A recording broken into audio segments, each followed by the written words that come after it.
আয়ান যখন আমার পেটের মধ্যে ছিল, তখন থেকে আমার হাসব্যান্ড মাছ নিয়ে আসলে বাহিরে থেকে মাছগুলো ধুয়ে নিয়ে আসে, একদম কেটে বেছে পরিষ্কার করে। একদিন হঠাৎ করে ছোট মাছ আনছিল, আমি এটা খুব কষ্ট করে বাছি। আর এটা দেখে আমার হাজব্যান্ডের আমার উপরে খুব মায়া হয়। তারপর থেকে ও মাছ নিয়ে আসলে বাহিরে থেকে ধুয়ে কেটে বেছে বাসায় নিয়ে আসে। সাধারণত দেশি মাছগুলোই ও খেতে খুব বেশি পছন্দ করে, মাগুর মাছ, শিং মাছ, তবে হাইব্রিড কোনো মাছ না। আর মাংসর মধ্যে গরুর মাংসটাই ও খুব বেশি পছন্দ করে। যাই হোক, হঠাৎ করে আজকে নিয়ে আসলো মাগুর মাছ, তাও আবার রাতের বেলা। আমি সাধারণত রাতে রান্না করি না, আমি একবেলাই রান্না করি, দুবেলা খাই, দুপুরবেলা আর রাত।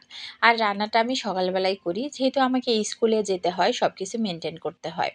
তো আজকে মাগুর মাছ দিয়ে কিভাবে ফুলকপি আর আলু রান্না করতে হয় সেই রেসিপিটা আপনার সাথে শেয়ার করব।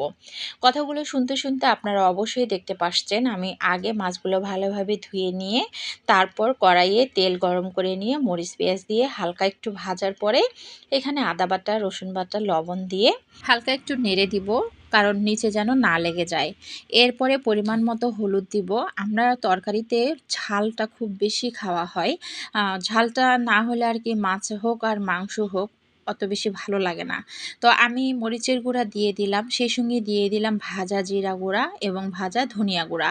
ভাজা জিরা গুঁড়া আর ভাজা ধনিয়া গুঁড়া যখন আপনি তরকারিতে অ্যাড করবেন, বিশ্বাস করেন তরকারির ফ্লেভার, তরকারির স্বাদ অন্যরকম আসে।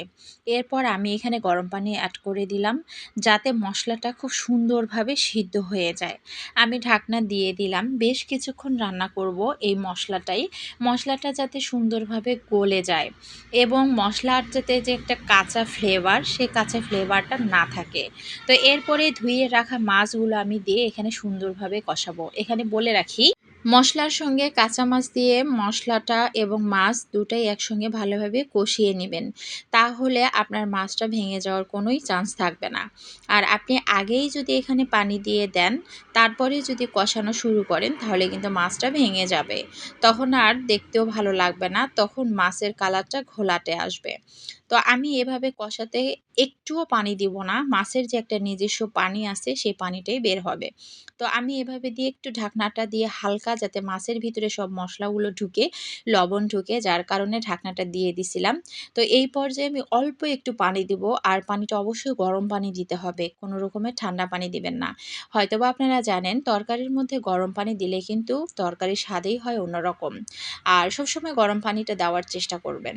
যাই হোক, কথা বলতে বলতে মাছটা আমার হয়ে আসছে। আমার এখানে 100% এর মধ্যে 90% হয়ে গেছে। আর 10% আমি যে ফুলকপি আলু দিব সেই সাথে 10%টা হয়ে যাবে। তো আমি এখানে মশলা থেকে মাছটা আলাদা করে নিচ্ছি। আর এই মশলাটাতেই যে কেটে রাখছিলাম ফুলকপি আর আলুটা অবশ্য দেশি আলু। আর দেশি আলুর সঙ্গে ফুলকপি আর মাগুর মাছ খেতে আসলেই মজা লাগে। আমি রান্না করতেছি, মনে হচ্ছে যে রান্নাটা খুব মজা হবে, জানি না কেমন হবে। খাইতে বসলে বোঝা যাবে যে আসলে রান্নাটা কেমন হবে। তো ফুলকপি আলুটা কষাই নিছি, পানি কিন্তু প্রথম অবস্থায় অ্যাড করিনি, কষানোর পরে একটু পানি দিছি, তারপরে ঢাকনা দিয়ে আমি এটাকে সিদ্ধ করে নিছি। আর এই যে টমেটোটা দেখতেছেন, এটা ঠিক 1 বছর আগের টমেটো, আমার ফ্রিজে ডিবে রাখছিলাম সংরক্ষণ করে, আমি সেই টমেটোটা ইউজ করতেছি।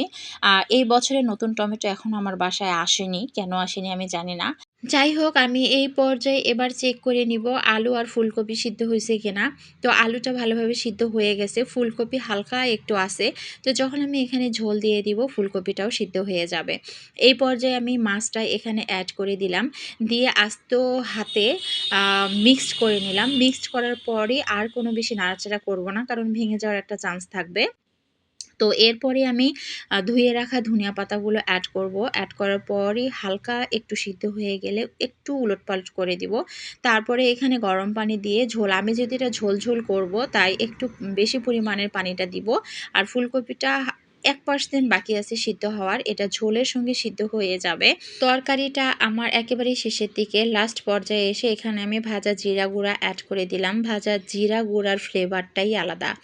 আর এটা হচ্ছে আমার তরকারির ফাইনাল লুক। ক্যামেরার কারণে হয়তোবা কালারটা আসেনি, কিন্তু বিশ্বাস করেন অরিজিনালে যে কালারটা একদম লাল লাল টিসটিসে কালার, এবং খেতে যে মজা হয়েছে কি বলবো। আমি আর ভিডিও শ্যুট করতে পারছি না, আমি এই অবস্থায় ভাতের প্লেট নিয়ে বসবো। আর আপনারা সবাই ভালো থাকবেন, সুস্থ থাকবেন। নেক্সট ভিডিও দেখার আমন্ত্রণ জানিয়ে আমি প্রিয়া এখানে শেষ করলাম। আল্লাহ হাফেজ।